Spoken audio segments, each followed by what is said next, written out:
Hello everybody. Let me just make sure that my video is live. It looks good. And let me just double check that I'm streaming in the feed and we will get going today. Okay, looks good. All right, so I have two items on the agenda today. So we are going to talk about AI for school specific tasks. And then I'm also going to talk about language evaluations, and these things actually go together. I will talk a little bit more about what SchoolAI is at the very end, but it's going to be really relevant for you if you have been doing language evaluations. You know that you should be doing more of an in-depth process or assessment, but you're having a hard time streamlining everything that you need to do. SchoolAI is actually a school-specific AI platform. It is currently in beta, and I have been chatting with the people who are developing it and giving them some feedback and input on specific functionalities related to special ed as well as what we do as SLPs. So they're still developing it, and it's a little bit different from some of the other AI tools out there because it is very specific to education. So I will get to that in a few minutes once I talk about portfolios. But I am actually doing a workshop on how to use AI in your classroom and how to use it for interdisciplinary units. I'm doing that this Thursday at 5 p.m. Central, and there will be a replay.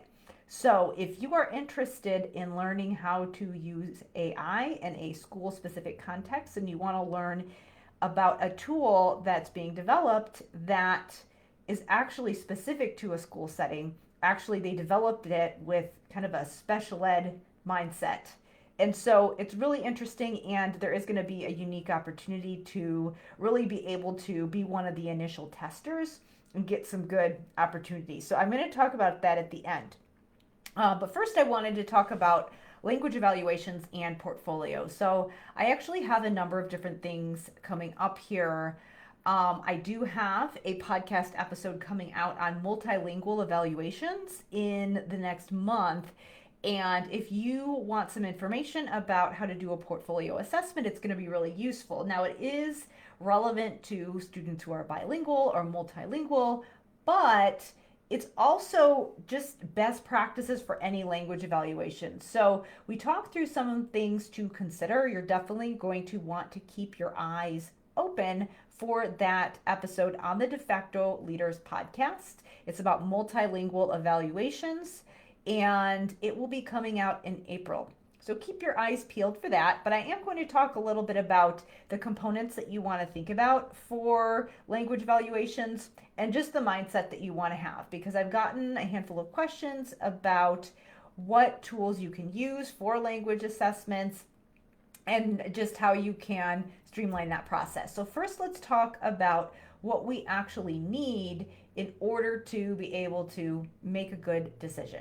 So first, the question that I typically get when it comes to language evaluations is, what tests do I use? I get the same question when it comes to language screenings and things like that. So really, when we think about evaluations, we want to remember that we don't want to rely on just one test and one assessment procedure. I know that a lot of times people really like those norm referenced assessments because, number one, a lot of times your district or your organization requires them, and number two, they give you a definitive score. So it can feel a little bit more, again, it can give you certainty. But the problem is that when you're relying solely on a test score, you're not necessarily getting the big picture. So what do you do? What are your options? So when you think about just choosing your norm referenced assessment, and again, keeping in mind this is just one piece of the assessment protocol. I'll get into the others in a few minutes. When you're thinking about your norm referenced assessment, you want to be mindful of things like the psychometric properties, such as the sensitivity and the specificity, as well as the reliability and validity. You want to realize that when you have an assessment that is very specific, cut and dry, like the expressive vocabulary test, where you just, again, they have to give you a 1-2 word answer. It's very straightforward. Same with the receptive vocabulary test, anything where you're in just having kids just state a simple answer that maybe involves 1 or 2 words, and identifying things where they're just pointing to pictures. Anything like that is going to have very good reliability, which means that if I administer the test and then my colleague administers the test, chances are that the way that we score them is going to be pretty consistent. So that's the benefit of assessments like that, and they give you the score.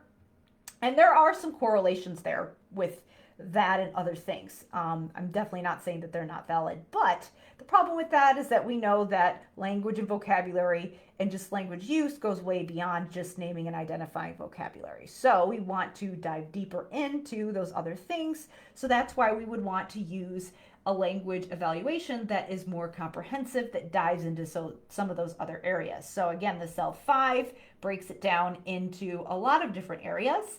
It asks students to give a number of different tasks.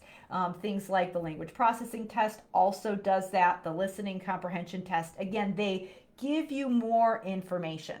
Probably the most comprehensive one that's available is the TILS. That's the one that has pretty good psychometric properties and also gives you a lot of information.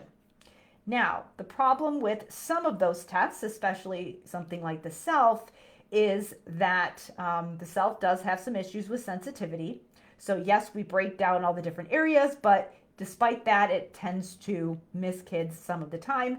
And if you have assessments where the responses that kids are having to give are a little bit more in depth and there's a little bit more interpretation required on the examiner's part, then you have the chance that the reliability will go down. So for example, I administer the test and then my colleague administers the test. There may be a larger margin of error between the way that I score it and the way that they score it.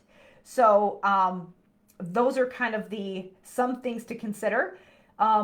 The benefit of tests that involve a little bit more, even though there's less reliability, they are giving you more information. So you're getting more rich descriptive data. Despite that, they're still not as descriptive as a real life situation. You're still in a testing environment. So you are still going to have the issue of it just being a score and it being limited and you not getting the big picture of what the student is able to do. So does that mean that we should stop giving norm referenced assessments? No, of course not. You do want to make sure that you do a couple of them. I've had SLPs in some cases not use them and still make a solid case using something like a language sample, but in a lot of cases it does make sense to use a norm referenced assessment. So we certainly want to use them, but then we want to back that up with other pieces of information. So what other pieces of information do we have? So something that has come up a lot in the past month or so, and just in some emails back and forth from members, is the question of how do we assess syntax? I actually got this question on a podcast yesterday. Is there an assessment tool that's going to tell us about syntax? Is there something that's going to tell us this hierarchy of skills?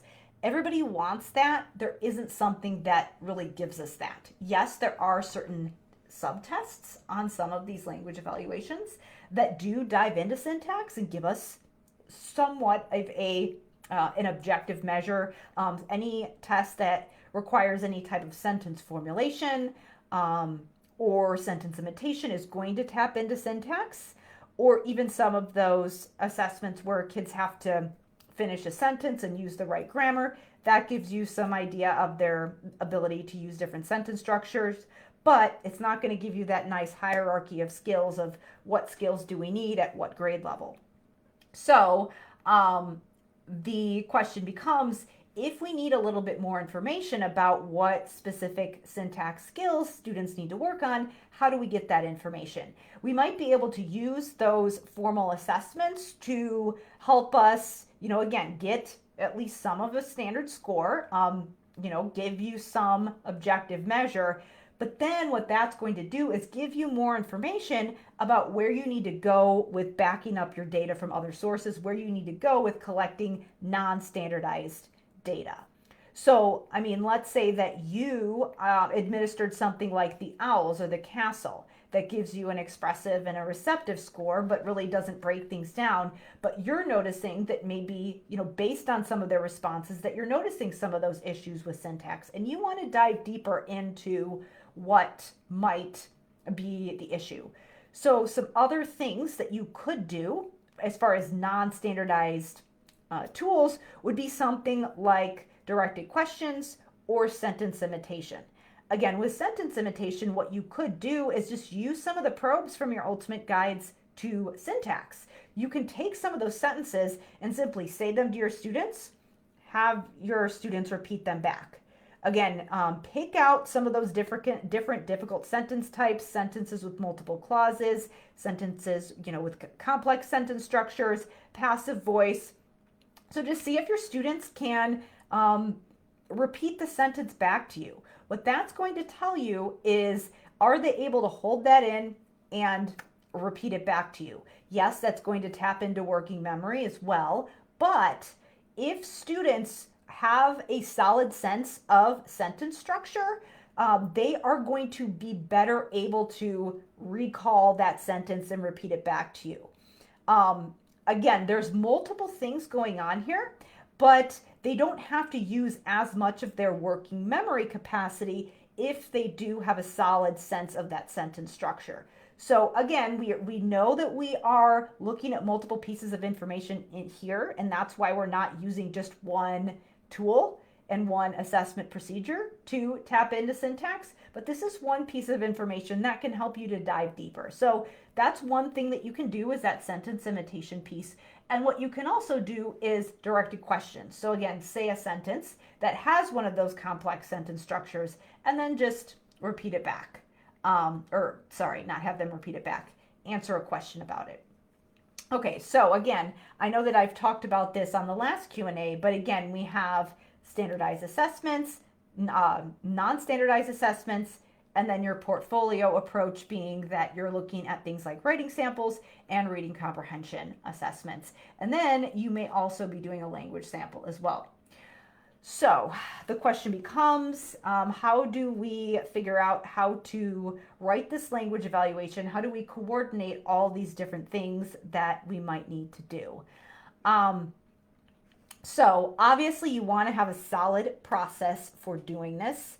You want to have pretty solid operating procedures, meaning just what is your protocol for when you do a language evaluation? What are the steps that you take? You want to try to operationalize this as much as possible. So you want to do that within your testing session. So all these steps and this checklist that I just mentioned that you want to consider, sort of like a decision tree, like standardized assessments, non-standardized assessments, other portfolio, things that you put in your portfolio like reading comprehension assessments, other work samples from the teacher, writing samples, those kinds of things. So you want to have your checklist for doing that. But then in order to get those things, you also have to have your communication systematized as well. And you have to know what to ask your teachers and the people that you work with in order to get that information. And over time, you're going to get more and more efficient with this. A lot of times I remember that I would be sitting down writing a language evaluation, and I'd realize, you know what, I blocked out 30 minutes to do this, and I have to go have this conversation with the teacher in order to be able to get this information. So you want to try to get ahead of that and understand what your contingencies are. Understand what information you need before you're going to block out that time to write that evaluation. So that's the first thing that you want to think about as well, in addition to what do I do when the student is in front of me. The other thing that you want to think about is, how do I ask those questions? How do I craft those emails? What you can do is that you can have those emails pre-written or scripted out, or use some kind of a tool. Again, this is where using an AI tool can come in handy. You may be able to use an AI tool to generate some of those emails that you use in your communication. So that's where I see this having some great functionality. This is also something that you can do to generate emails. So there are a lot of tools that will actually write an email for you if you give them the right input. Now, as I said, I am working with SchoolAI and learning a little bit more about their functionality and giving them input on some of the things that people on the IEP team might need in order to be able to use that tool effectively and do their jobs better. Right now, it's pretty focused on lesson plans, but I am giving them that input that I think that we can use some of these tools to streamline some of our processes in our team as well. So that would be my recommendation for thinking about some of these tools that are coming up. How can I use this to create my operating procedures to make this more efficient for myself? Because again, a lot of times we get tripped up, not just with our own procedures, but when we have to involve those other team members. So the quicker you get this process down, the easier it's going to be for you to come up with a, again, a very good process for your language evaluations and be able to do it in a way that allows you to get the information that you need. I remember I was having a conversation with someone who was like, it was in some other Facebook group or something like that, where they were asking, what information and what screening can I get when I get a referral from my multidisciplinary team to determine if a student is appropriate for a language evaluation.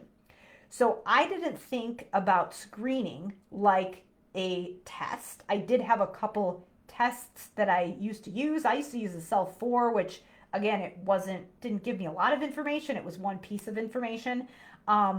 But I would use the same process that I just described, only I would condense it a lot more. And I would be able to get, kind of go through a set of questions to kind of get, oops, did I lose my, okay, I'm good. Sorry, my screen is going black, so I wanted to make sure I was still on. Okay, yeah, but I had a process that I would go through and questions that I would ask my team members so that they would know what information to give me so that I could have a quick conversation with them and determine if I had enough information in order to go through with the screening. How that ended up looking for me was that teachers would come to the building problem solving team and they would have all of this information that they would present with the team. And it's okay, like, what are we doing? Are we doing some tier 2 interventions? Have we done enough? And do we need to go through with an evaluation?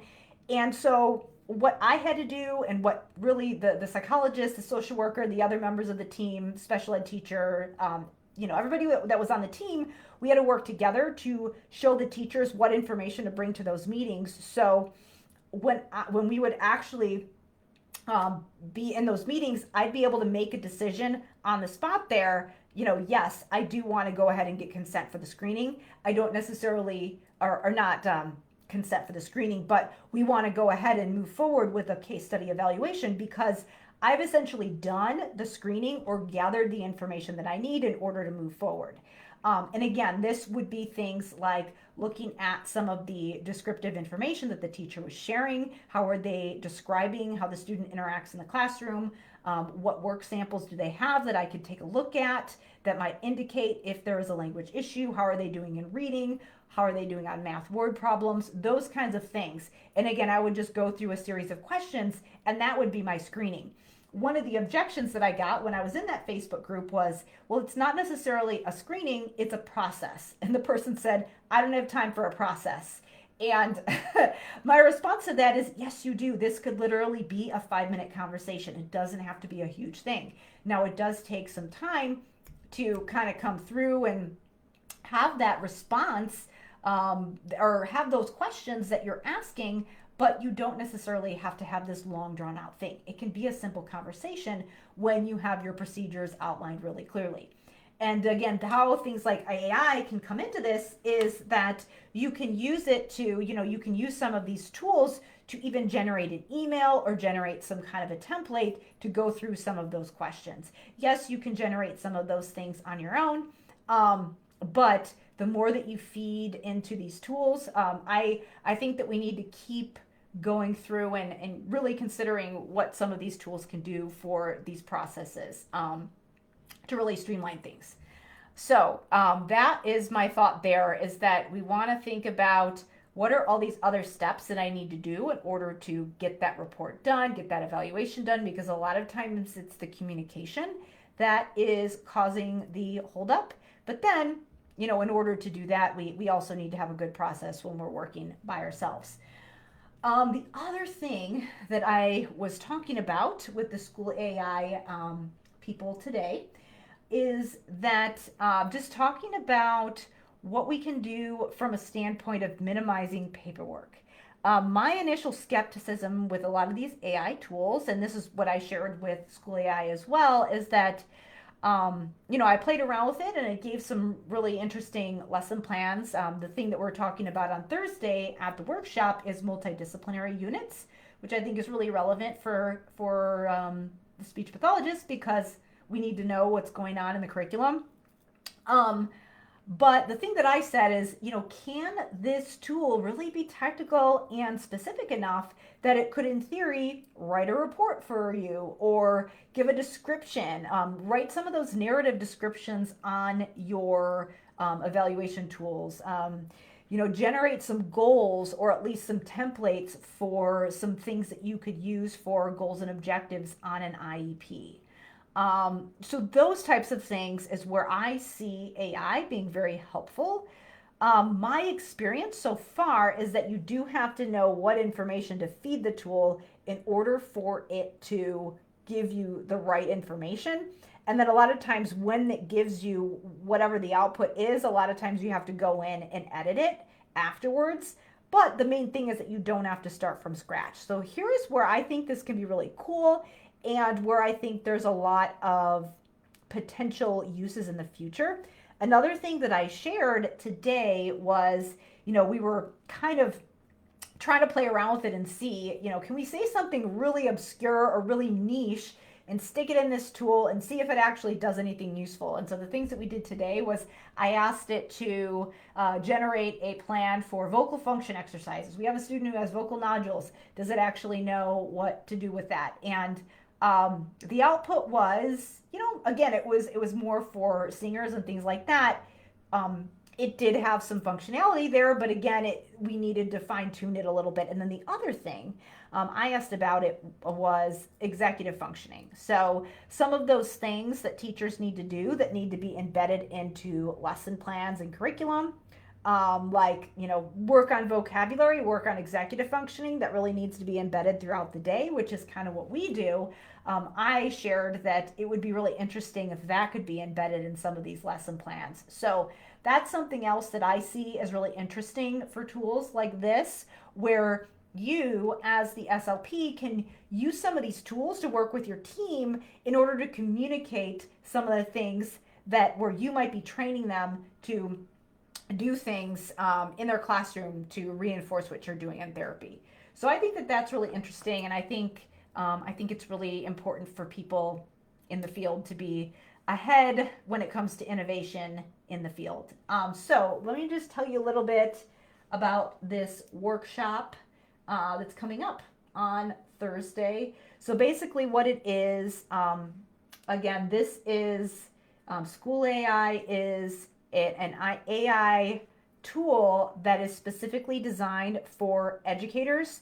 So unlike some of the other ones out there where you have to put specific input in order for it to kind of funnel down and give you something specific, this one already has some information in that's education relevant. So it's already got some things in there that are going to help it to be more specific to what you're doing, and they're currently working on fine-tuning it even more.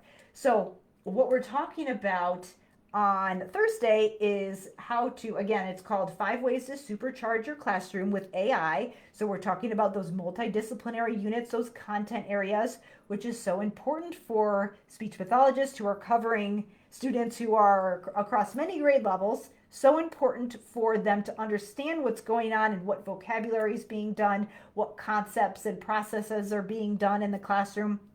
So important for speech pathologists to be on the cutting edge of that and be aware of what's going on, but also to be aware of different tools that are being used in those settings so that you can kind of share it with your team. You can take it and use it in your therapy, or you can take it and, share it with other people.